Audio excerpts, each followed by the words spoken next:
Carcassonne, une forteresse imprenable, des remparts qui défient le temps, un lieu chargé d'histoire, de légendes et de mystères. Aujourd'hui, je vous amène à la découverte de la plus grande cité médiévale d'Europe. Prêt pour un voyage hors du temps?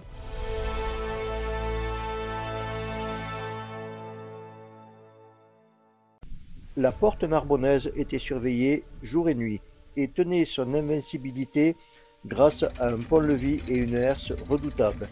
La porte narbonnaise était composée de deux hautes tours massives, reliées par un corps central. À l'époque, elle était l'unique accès principal à la cité fortifiée, ce qui la rendait facile à défendre en cas d'attaque. Ainsi, les assaillants devaient franchir trois obstacles: le pont-levis, la herse et enfin une seconde porte en bois renforcée de métal.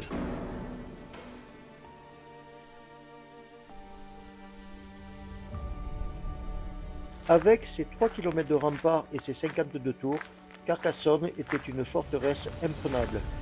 Chaque pierre porte l'empreinte des siècles de défense et de stratégie militaire.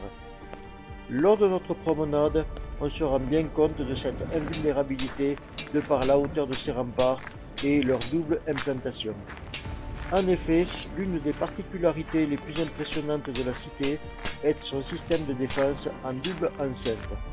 Contrairement à d'autres châteaux forts qui possèdent un unique rempart, Carcassonne en a deux, espacés par un large fossé.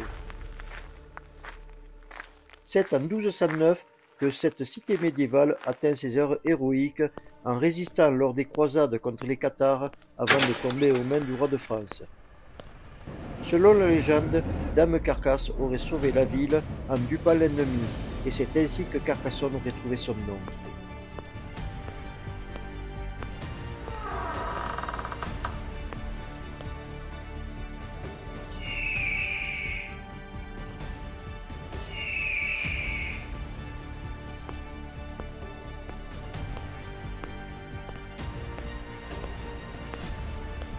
Au cœur de la cité, le château comtal témoigne de la puissance des seigneurs de Carcassonne. Construit au XIIe siècle, il possède ses propres remparts et donjons, garantissant une défense ultime en cas d'attaque. Ce château est donc composé d'une cour intérieure qui permettait de relier les différentes salles. Sur les hauteurs, une galerie permettait de relier les différents donjons.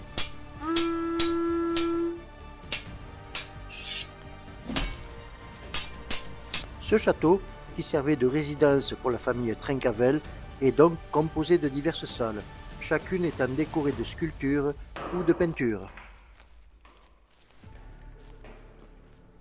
Je vous laisse découvrir les décorations qui en disent long sur le raffinement de l'époque.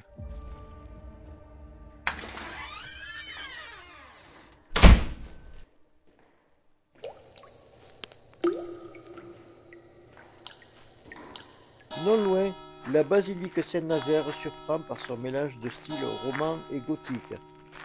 Ces vitraux du XIIIe siècle, parmi les plus beaux du sud de la France, baignent l'intérieur d'une lumière mystique.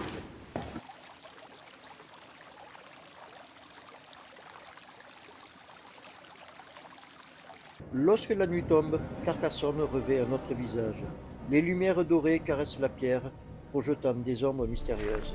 Ici, le passé semble encore vivant. Certains affirment avoir aperçu la silhouette fantomatique de Dame Carcasse errant sous la lumière de la lune.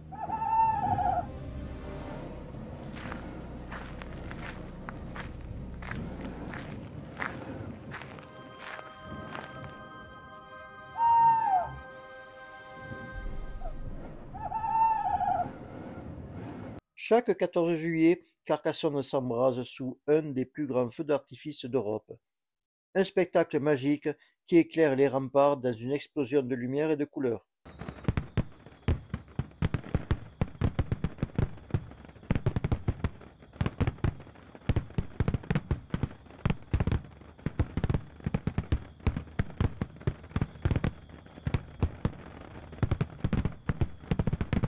Je ne suis pas natif de cette ville, mais elle a baigné mon enfance et c'est avec une certaine excitation que nous attendions tous les ans cet événement que je qualifie de planétaire. Le premier feu d'artifice de Carcassonne remonte en 1898 et a célébré la restauration de la cité. Et suite au succès populaire, la mairie a décidé d'en faire un événement annuel. Il attire aujourd'hui plus de 700 000 spectateurs chaque année. Carcassonne n'est pas seulement une ville, c'est un voyage dans le temps, un lieu où l'histoire se vit encore aujourd'hui, au détour des ruelles et des remparts.